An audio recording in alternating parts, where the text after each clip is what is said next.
I'm Wille Yli-Luoma.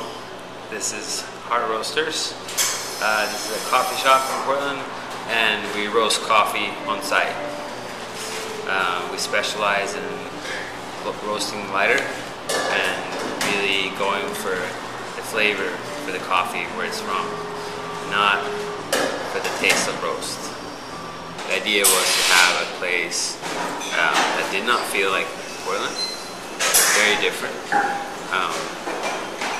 I'm very much into science and chemistry. I wanted to have a little bit of a science and chemistry feel. I also really into design and train stations. I don't know why, but specifically old ones in Europe. And I look at this guy, and this guy sometimes reminds me of the front of a train. So it's kind of like the centerpiece right now.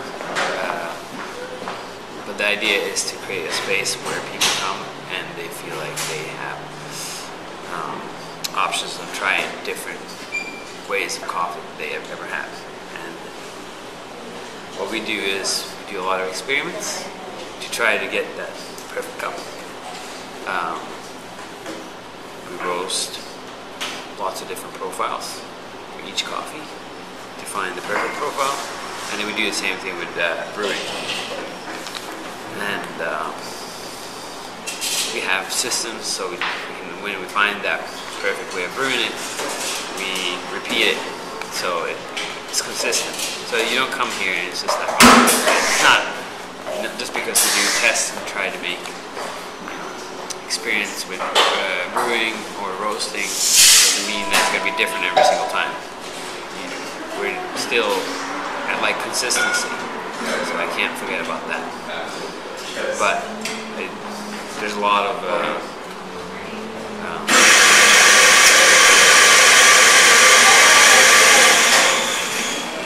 grinding and things to get into the final product. You know, a lot of tests to get to that profile.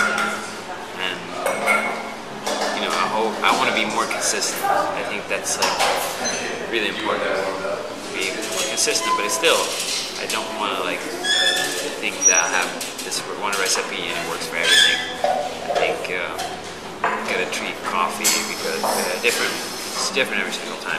You get it here, and I roasted a certain way yesterday. Doesn't mean I'm gonna roast it the same way in a month from now. It's gonna change acid. You know, it's alive still.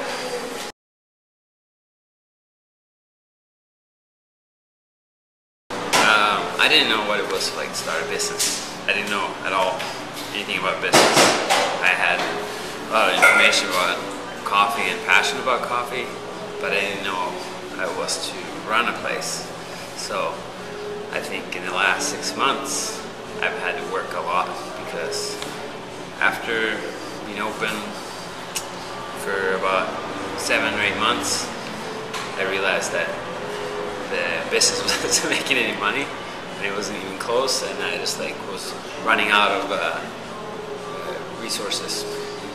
So that was the biggest hurdle coming over, to figure out how are we going to survive from now on. What do I need to do from here on to make sure that all my employees have a job and that the business is going to be successful and hopefully survive. That was definitely like the biggest thing.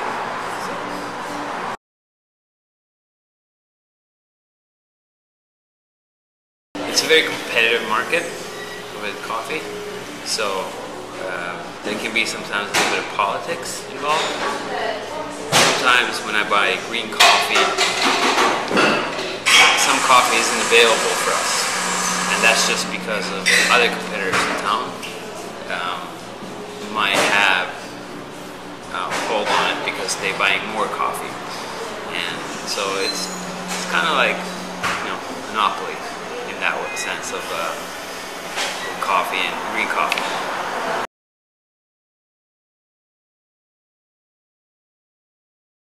I spend a lot of time reading online. I think it's really useful. There's lots of useful information on different websites, but I have to say that you can lose yourself by just using the internet too much. guess talking to other business owners or people doing the same thing, talking with their experience and like what usually happens, like, you know, after being open for 5 months or after being open for a year. I think that's the most useful resources for me.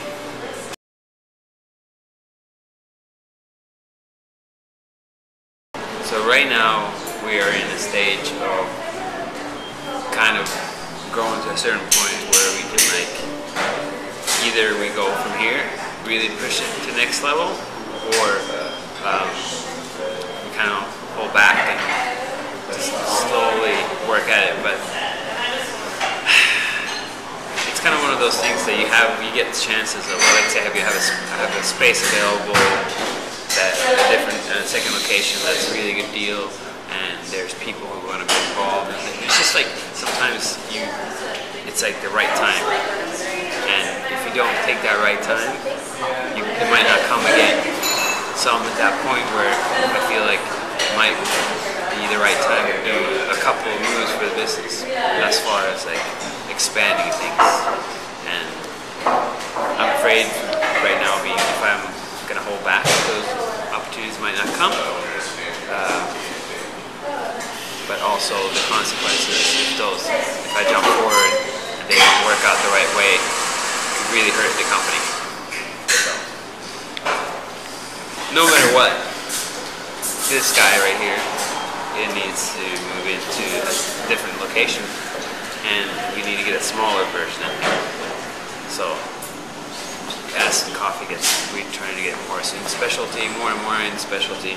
We want to get doing more higher-end coffees, and those are a lot more expensive. And this roaster we do about 25 pounds at a time.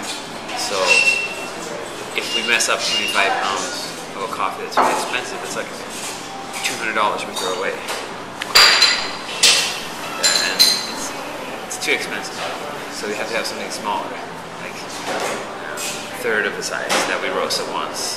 So if we mess up, you know, let's say $60 or $70 at a time, it hurts, but it's not as bad as messing up $200. Does that make sense? We get a new coffee in, we don't nail the profile first or second time. It has happened like once or twice, but really never nail the profile. You get first roast, and then you're like, okay, this is what I need to change on it. This is, adjust this, and then you roast it again. Then like, oh, that was pretty good, but I need to change this a little. And so it takes about 3 to 4 roasts, I think, to find the one that you like. And when you're doing 25 pounds at a time, that's a lot of coffee. You're going through not finding the perfect roast profile.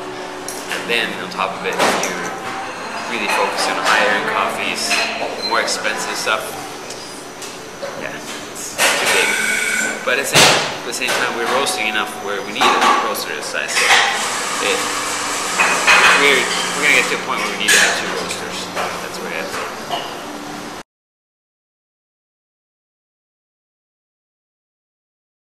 I guess it's like anything, it's a little exciting of like what I haven't seen yet, like what's there to come, and also to learn more. I think if when I stop learning, I get bored, and I probably would just, you know, not put as much energy into this. But when I'm learning and there's challenges that aren't too hard, that I can like somehow overcome working on them. But when there's the fun challenges and the ones that aren't so fun. But as long as there's challenges and I'm learning, I enjoy it.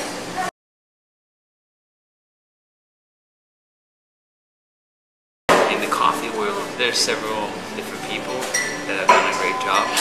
Like one from England, James Hoffman, Tim Wendelbo, and from Norway, and then Coffee Collective from Denmark. They were like my first people to inspire me in coffee. They were like the way they were roasting. And people in general, like my father inspires me a lot. He is, you know, he's 70 years old, and he is building the first online university in